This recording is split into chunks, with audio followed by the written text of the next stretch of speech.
The Emperor Domitian is reported to have contrived a macabre game of this kind.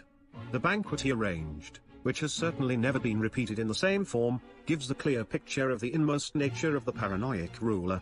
The description of it by Dio Cassius runs as follows.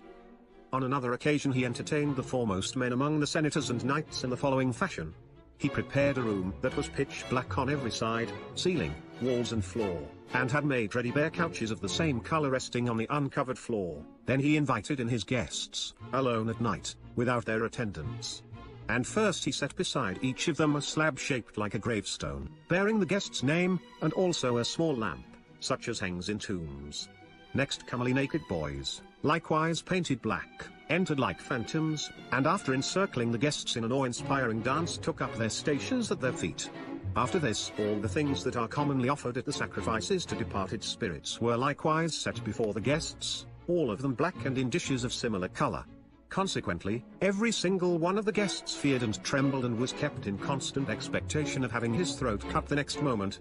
The more so as on the part of everybody except Domitian there was dead silence, as if they were already in the realms of the dead, and the emperor himself conversed only upon topics relating to death and slaughter. Finally he dismissed them, but he first removed their slaves, who had stood in the vestibule, and now gave his guests in charge of other slaves whom they did not know, to be conveyed either in carriages or litters, and by this procedure he led them with far greater fear. And scarcely had each guest reached his home and was beginning to get his breath again, as one might say, when word was brought him that a messenger from the Augustus had come.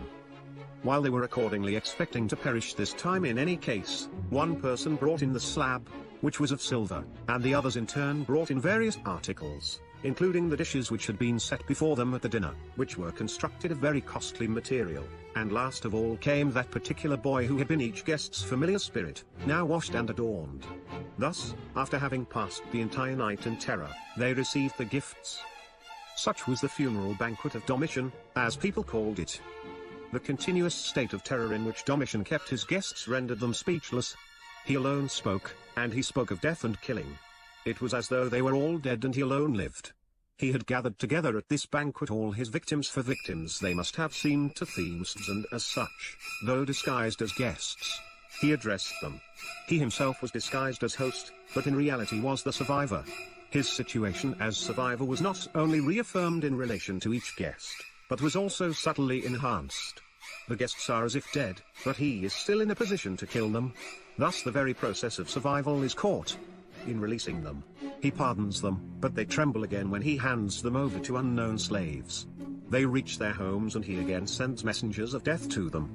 But these bring gifts and, amongst them, the greatest of all, the gift of life. He is able, as it were, to dispatch them from life to death and then to bring them back to life again.